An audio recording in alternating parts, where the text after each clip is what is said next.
Era ishte 31 vjeçare kur ul në balkonin e banesës së saj në Tiranë me një gotë verë të kuqe dhe një fletore të zbrazët. Jashtë, qyteti gumzinte. Brënda, ajo ndihej bosh. 3 lidhje serioze, 2 përvojë njëhershë dhe një martesë e dështuar, të gjitha me meshkuj shqiptar. Jo sepse ajo kërkonte vetëm shqiptar, por sepse rrethi, kultura, familja e kishin quar gjithmonë atje. Pse nuk ndihem kur e parë, shkroi ajo në fletore. I pari, Andi, dashuria e parë. E njohën në universitet. Ai ishte i sjellshëm, mbronte ënderin e saj para të tjerëve, e merrte përdore në rrugë. Por në shtrat Andi ishte i shpejt. Jo në kuptimin fizik, por në kuptimin se gjithçka përfundonte para se ajo të filonte të ndjente diçka. Ai e donte, kjo ishte e sigurt, por nuk e dinte si ta donte në atë mënyrë që e bën një grua të drivet nga kënaqësia, jo nga obligjimi. Kur Era i tha një herë me delikatesë, Andi, mund të provojmë ngadalë, ai u ofendua. Pra unë nuk jam i mirë, ju përgjigj. Dhe nga ajo ditë tema u mbyll. Ai nuk pyeti më kur çfarë i pëlqente asaj, asnjëherë. I dyti, Leka, burri i saj për 4 vjet. Leka ishte ndryshe, inteligjent, i kulturuar, fliste për barazinë gjinore. Në darkën e parë e pyeti, çfarë dëshiron ti në një marrëdhënie? Era mendoi se më në fund kishte gjetur një njeri që sheh përtej trupit. Por pas dasmës, diçka ndryshoi. Leka nuk ishte i ashpër, por ishte i munguar. Intimiteti u bë rituale, të martën dhe të shtunën, 10 minuta para gjumit, drita e vogël pranë shtratit. Ai nuk e pusi kur në qafë, thjesht për ta ndier atë, pa pritur seks. Kur Era i soli një lodër erotike të vogël, një vibrator, Leka qeshi me talje. Çfarë, unë nuk mjaftoj? Dhe e hodhi në sirtar. Ajo nuk e pa më kur. Nata e fundit së bashku, Era e përqafoi në gjumë dhe Leka e shtiu but. Është vonë, e lodhur jam.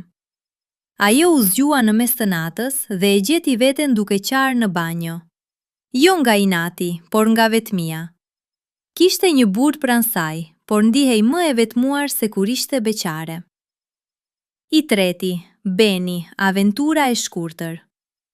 Beni ishte i ri, energjik, fliste hapur për seksin. Era mendoi, më në fund një shqiptar që nuk ka komplekse. Dhe me të vërtet Beni ishte i zjarrt, por zjarri i tij ishte i shpejt si ferëndezësi.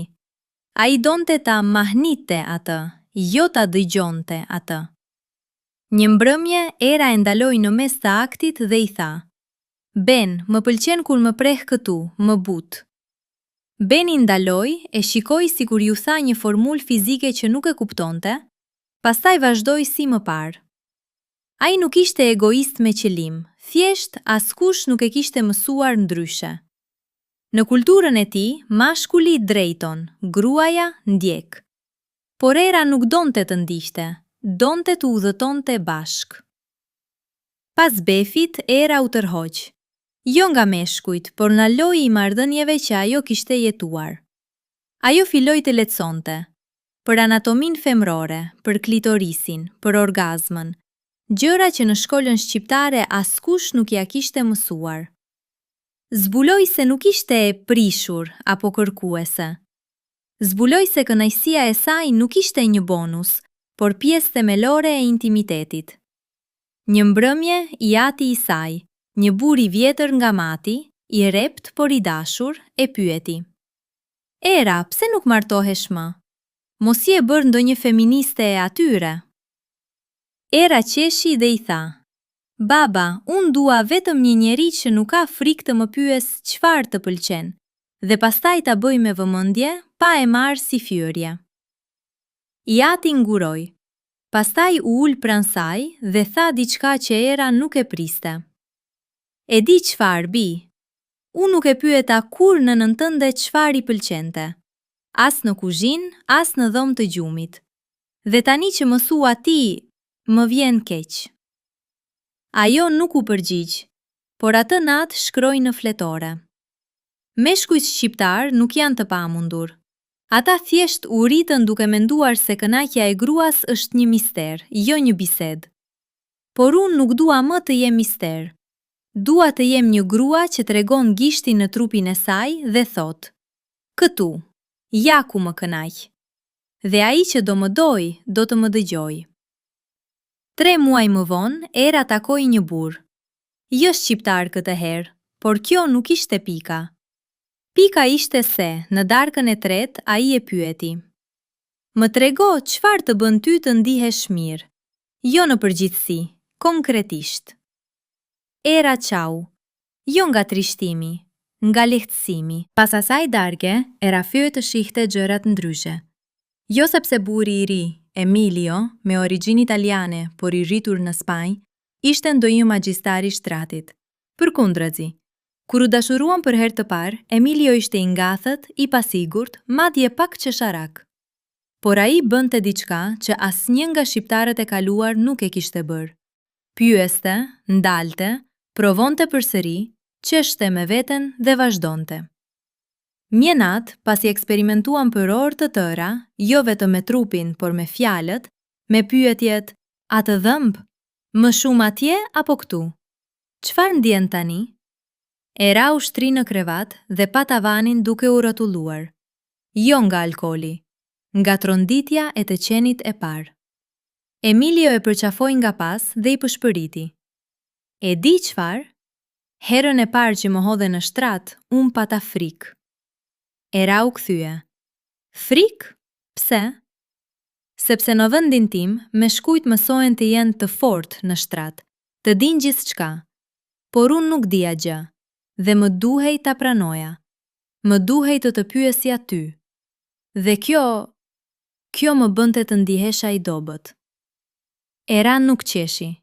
Ajo e dinte saktësisht se për çfarë po fliste. E njëjta dobësi që i kishte kthyer Andi në ofendim, Leka në shpërfilje, Beni në përsëritje mekanike. "Dhe çfarë ndryshoi?" pyeti ajo. Emilio ngriti supet. "Një herë, në Madrid, një grua më la pikërisht për këtë. Më tha: "Ti je i mirë vetëm për veten tënde." Ajo nuk u zemrua, ishte e qetë. Dhe ajo qetësi më trembi më shumë se çdo britmë. Atë natë kuptova se kënaqësia e gruas nuk është një dhuratë që burri i jep. Është një territor që duhet eksploruar bashk. Era filloi të shkruante në blogun e saj, fshehu razi. Nuk donte që familja ta leconte. Në fillim postimet ishin të shkurtra, anonime.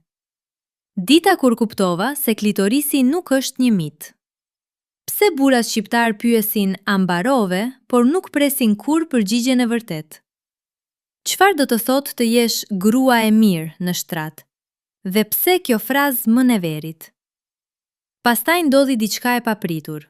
Filluan komentet. Jo nga burrat, por nga gratë.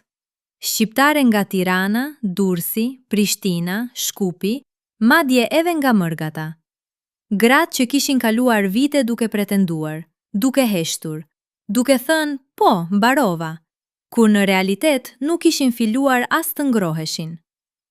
Njëra shkroi: "Burri im më do më shumë se veten, por në shtrat ai më trajton si një enë që duhet mbushur, jo si një zjarr që duhet ndezur."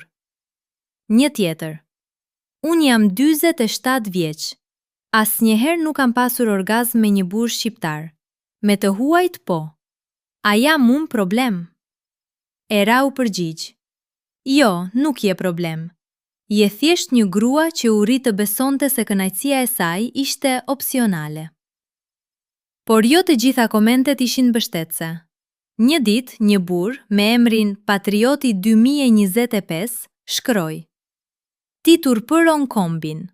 Burri shqiptar ka dinjitet. Nuk jemi robër të perëndimit që të mësojmë nga pornografia." Era qeshi me hidhrim. Ai nuk e kishte kuptuar fare. Nuk po fliste për pornografi, po fliste për dëgjim, për atë që në shkollat shqiptare nuk mësohet. Se vadina nuk është një tunel pafund që di të kënaqet vetë. se ajo ka nevojë për ritëm, për butësi, për kohë, për fjalë, për respekt. Ajo shkroi postimin e fundit, të ashpër, por jo të zemruar. Nuk dua një burr që luan rolin e zotit të shtëpisë në shtrat. Dua një burr që nuk ka frikë të humbas kontrolin për 5 minuta, vetëm që unë të fitoj jetën. 3 vjet më vonë, Era u kthye në Tiranë për dasmën e mbesës së saj. 10 vjeçarja e vogël, Era e vogël, e kapi për dorë pas ceremonisë dhe e pyeti me atë naivitetin e fëmijëve. Teze Era, çfarë do të thotë të jesh e lumtur me një burr?